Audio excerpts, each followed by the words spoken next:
안녕하세요. Today I'll be answering questions that I've received from you guys about Korea. I've specifically selected the ones that were most frequently asked, so here we go. How to buy K-pop concert tickets in Korea. This is an important one. So if the event is listed on a global site, meaning that it has its own website just for foreigners, then it is a pretty straightforward process. So check if they do have that website for you. But if it's listed on a Korean website only, it may honestly be a little difficult for foreigners to buy the tickets. This is because typically you would need a method of verifying your identity with a Korean phone number or some form of Korean ID. I do know that if you are the member of their fan club, then they oftentimes open up the ticketing process earlier for fan club members, so you can try and see if that concert support that, and if it's not too late, you can maybe join the fan club. And one really important thing to know is that in Korea, they're trying to avoid illegal reselling of tickets, so the verification process while you enter a concert hall is very strict in Korea. They usually check the ticket with the seller's ID, so just make sure you buy it in a legal way. Can you travel to Korea without knowing any Korean? Yes, you can definitely travel to Korea without knowing Korean because major cities like Seoul or Busan are quite tourist friendly and they will have lots of English for you, for example, for public transportation, signs, menus, and etc. And you can also expect quite a few Korean employees to speak basic English. So, of course, you can expect them to have full English conversations with you if they're not fluent, but depending on where you are, they will be able to understand basics. However, I do recommend that you have a language translation app such as Papago or Google Translate so that you can communicate on the go. But of course, learning a few key Korean phrases will help you, so I'll link some in my description, and I also have a course for you so you can check that out. Why is the MBTI so important in Korea? So very simply put, it is a trend that has been going on for quite a while now among young people especially, and also it is one of the greatest conversation starters or small talk topic in Korea.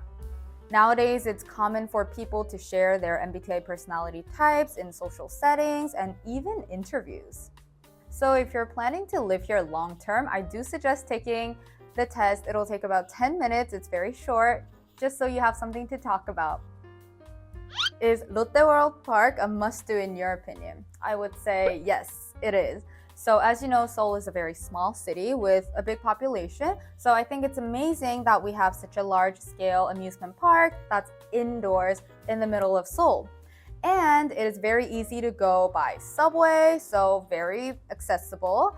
Also, we do have a tradition of wearing school uniforms that are rented all around the amusement park. So if you want a cool Korean experience, then you can rent one of those uniforms and enjoy the amusement park.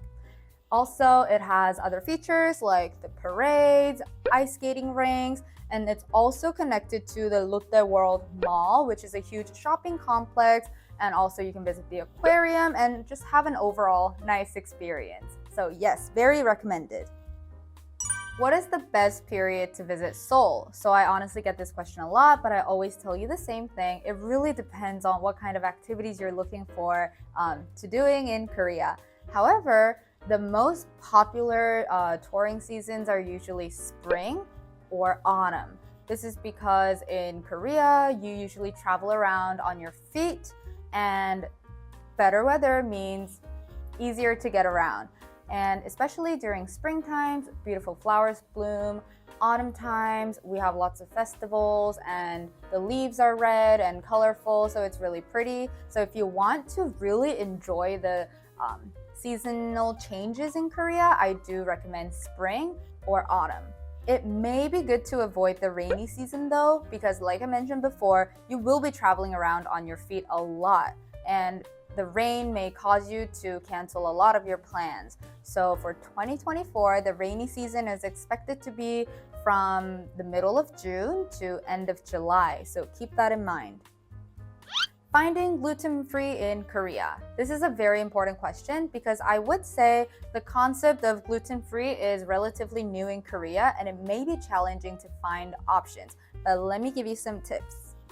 It'll be really helpful for you to use websites like Happy Cow or Gluten-Free Korea to help you find restaurants that offer gluten-free options near you. So traditional Korean dishes will naturally be gluten-free most of the time, but just to be safe, honest communicate with an employee whenever you eat something and make sure to let them know that you're gluten-free and that you can't have certain ingredients in your food. Why are rooftops green? That's such an excellent question because you can see it so commonly in Korea. There are several reasons. Well, first, the thermal benefit. The color green has reflective properties, so in summer days, it can help cool down the building by having green. For waterproofing effects, it helps protect the building from leaks or water damage, especially during the rainy seasons of Korea, because the paint often contains waterproofing compounds. And it's simply just calming and aesthetically pleasing. And most importantly, it somewhat became a tradition in Korea to have green rooftops for the reasons that I've mentioned above.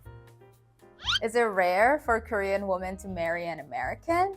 Well, over the past few years, international marriages have been increasing by a lot due to globalizations and more Koreans studying or working abroad. I mean, it still is a very small percentage of the total number of marriages in Korea, but yes, definitely increasing. Due to the unique Asian cultures and language barriers, it still may be a challenge, however, becoming very common nowadays. Tell me about noraebang. Many of you guys will probably know it as karaoke, and in Korea, it is a very popular form of entertainment. So traditionally, it was a private room that is equipped with a karaoke machine, and you can even eat a selection of snacks or drinks that you can order in the noraebang. However, nowadays, younger people are moving more towards something that's called a coin noraebang. So instead of paying by hours, you have a choice to pay for hours or pay per song. So it's better to stop by for, 10 to 15 minutes if you need to kill time. You don't want to stay in there for too long, but you just want to sing a few songs, then you can visit a coin noraebang. It's usually a lot smaller and can fit up to 4 people. So a lot of these answers were from my personal experiences and research. And if you do have differing ideas, please leave it in the comments and share it with others who might need your opinion too. I'm also going to attach some video links and my course for anyone who needs them. And I'll see you next time.